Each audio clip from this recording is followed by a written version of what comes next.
In a 30-second soundbite, can you tell us why millions of people love Frozen and your character?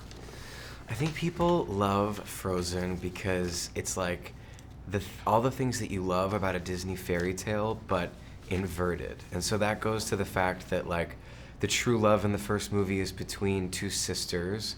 And then in regards to my character, he's not your typical Disney leading man. He's quite quirky and has trouble expressing himself. Thoughts jumping into Frozen 2? Jumping into Frozen 2, I gotta say I was really excited to get back into it. I was a little nervous before the first day of recording because it had been years since I'd played Kristoff, but it's the exact same creative team that did the first movie. It's Jennifer Lee and Chris Buck and Bobby and Kristen Lopez, and so as an actor you just feel like so safe because they're so brilliant and you can just throw it all, everything you have against the wall and let them kind of put the pieces together and have full faith in that.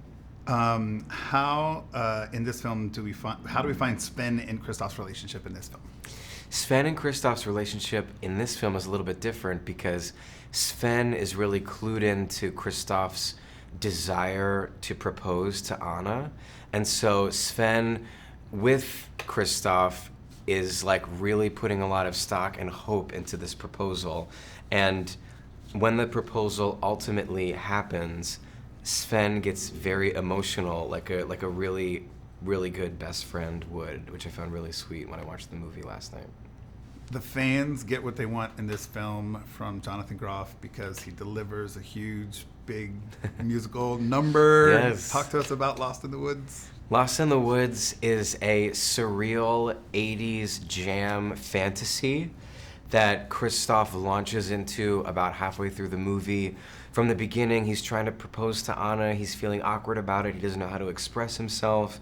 And then with a little encouragement from Sven, he really lets loose in the number and figures out how much Anna really means to him and how much he really wants this proposal to happen.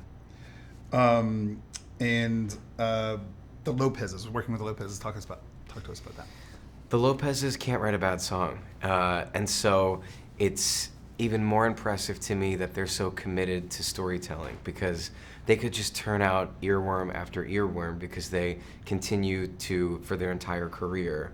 But what I really respect and admire about them is they're not writing a song just to write a great song. They get really invested in the story, they get really invested in the characters, and all of the songs that they write or have written for this film are really embedded to the storytelling of the movie and the storytelling of each character's arc. So you're getting a really dramatic song and an earworm at the exact same time. Love those earworms. Jennifer Lee, Chris Buck.